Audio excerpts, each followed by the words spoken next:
Batch આપણી જે છે ફાઇનલી શરૂ કરી રહ્યા છે એ 15 મેના રોજ કરી રહ્યા છે. આપણો પહેલો જે ડેમો લેક્ચર હશે 15 મેના રોજ હશે.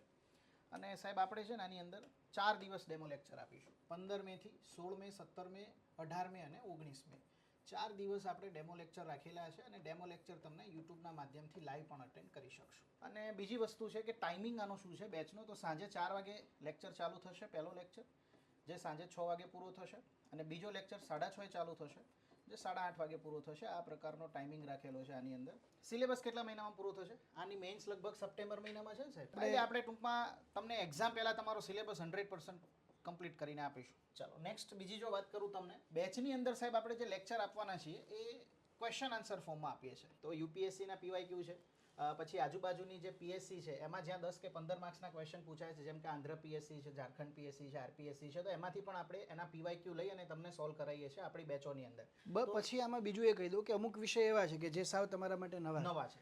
એથિક્સ, પબ્લિક એડમિનિસ્ટ્રેશન, તો આ પ્રકારના વિષયોમાં તમને બેઝિક કન્સેપ્ટ ક્લિયર કરાવીને પછી બી ક્વેશ્ચન આન્સર લખાવશો. ઓકે, એટલે એ બી ભણવું પડશે. એટલે ઇન્ડિયન સોસાયટી પણ સાહેબ આપણે આખું કવર કરાવશું વિદ્યાર્થીઓને. ત્યાર પછી એક સોશિયલ જસ્ટિસ નામનો ટોપિક આ લોકોએ એડ કર્યો છે. સોશિયલ જસ્ટિસ બહુ નાનો ટોપિક છે. અને એક ટોપિક એડ કર્યો છે ડિઝાસ્ટર મેનેજમેન્ટ. તો ડિઝાસ્ટર મેનેજમેન્ટ પણ આપણે આખું કવર કરાવશું. નવા ટોપિક જેટલા પણ એડ થયા છે એ વ્યવસ્થિત આપણે તમને કવર કરાવશું, એના કન્સેપ્ટ પણ સમજાવીશું અને કઈ રીતે લખવું એ પણ તમને શીખવાડશું. હવેથી આપણે મેઇન્સ માટેની એક અલગથી બુક તૈયાર કરી છે.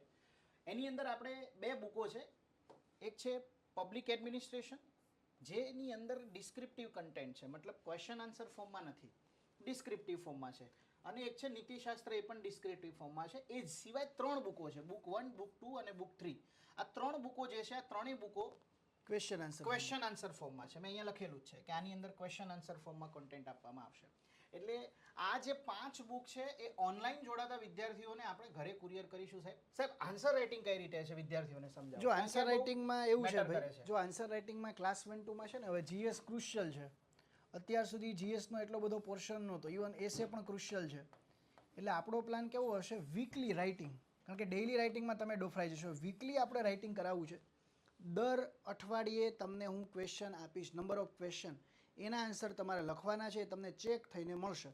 દર અઠવાડિયે તમારું આન્સર રાઇટિંગ હશે.